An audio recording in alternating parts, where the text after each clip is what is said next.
Small red bumps on your back and shoulders is a very common condition. It affects around 30% of total population. Many people think it's just back acne, but in almost 50% of cases, it's actually fungal infection. That's why I will tell you how to spot difference between them and the right treatment for each one. Acne occurs when hair follicle gets blocked and excess oil is produced. This oil and dead skin clogs the pores and bacteria multiplies. It is called Cutibacterium acne. This combination causes of inflammation reaction, redness, swelling and pus. Friction from tight clothes, backpacks or gym equipment can worsen acne. Acne is more common during puberty or menstrual cycle because hormonal changes.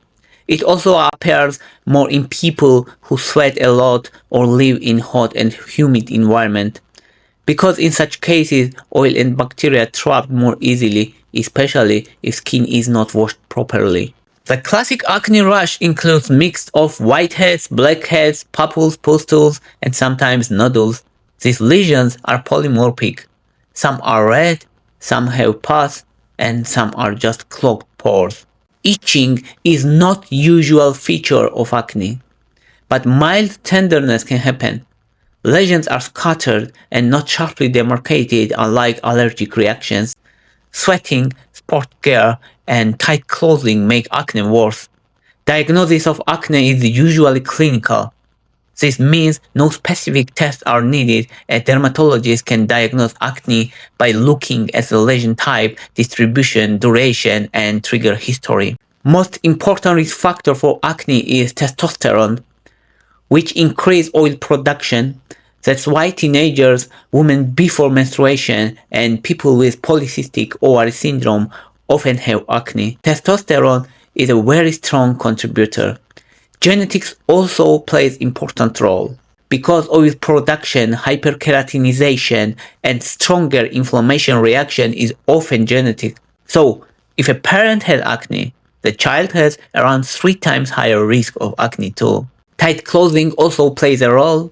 It's usually more important trigger in athletes and gym goers, and people in hot climates. And sweat. Sweat mixes with oil and dead skin, leading to bacterial overgrowth and blocked follicles. Diet also matters.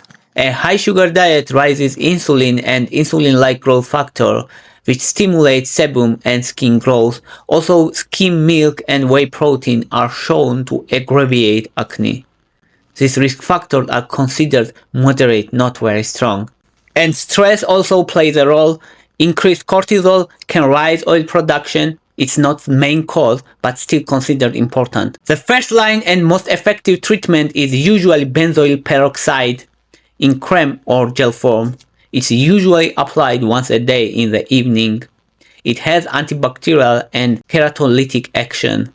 There are some forms of benzoyl peroxide that can be used during showering, left on the skin 1 or 2 minutes, then right off. Usually, benzoyl peroxide is not enough. It kills bacteria and helps with mild inflammation, but does not prevent clogged pores, called comedons, and actually this clogged pores starts the process. That's why second treatment is also important. Topical retinoids like tretinoin, adapalene, or tazarotene.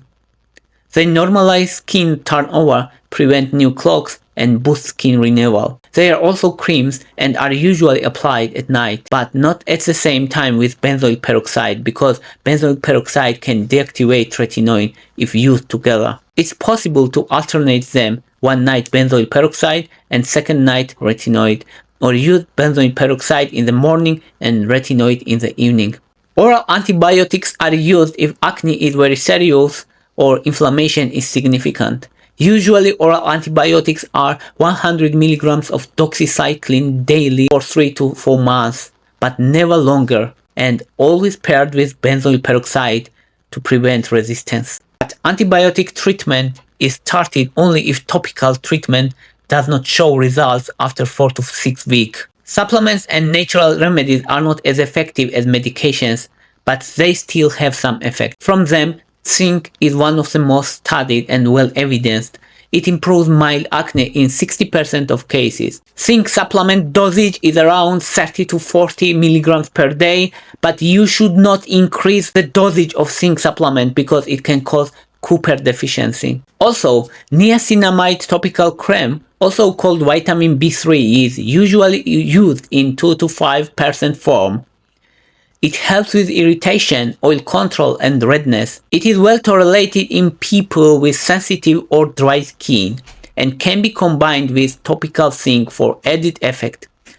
Also, other creams are used like azelaic acid, which is good for irritation, post-acne marks, and sensitive skin, and it has mild antibacterial and comedolytic effect. Salicylic acid is also effective because it penetrates oil and unclogs pores. It is used as a wash, gel, or pads. It's best for blackheads and whiteheads, works slower but less irritating compared to retinoids. Adapalene is a type of retinoid which is available over the counter in many countries.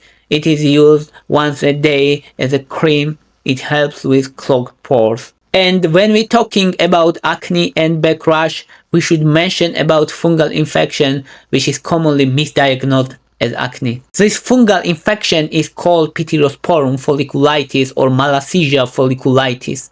It is not bacterial infection, it is fungal infection of hair follicles.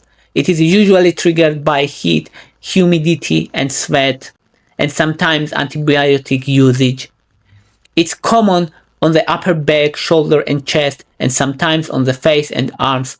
Malassezia lives on everyone's skin, especially in people with oily skin, but it overgrows in humid and sweat environments. The difference is that acne is polymorphic, which means there are different types of rash, whiteheads, nodules, cysts, blackheads, but in case of Pityrosporum folliculitis, all lesions look like same, monomorphic.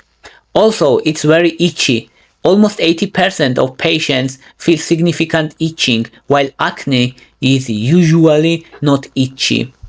And Malassezia is triggered by sweat, humidity, and antibiotics, while acne is related with hormones, friction, and bacteria.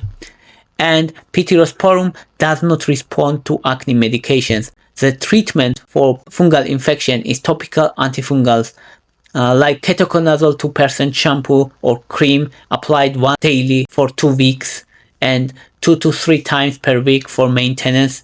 And selenium sulfide also effective as a lotion and shampoo. And cyclopirox and clotrimazole creams are also effective. Topical treatments are effective around 60% of cases. But if an infection is more serious, then oral antifungal are added.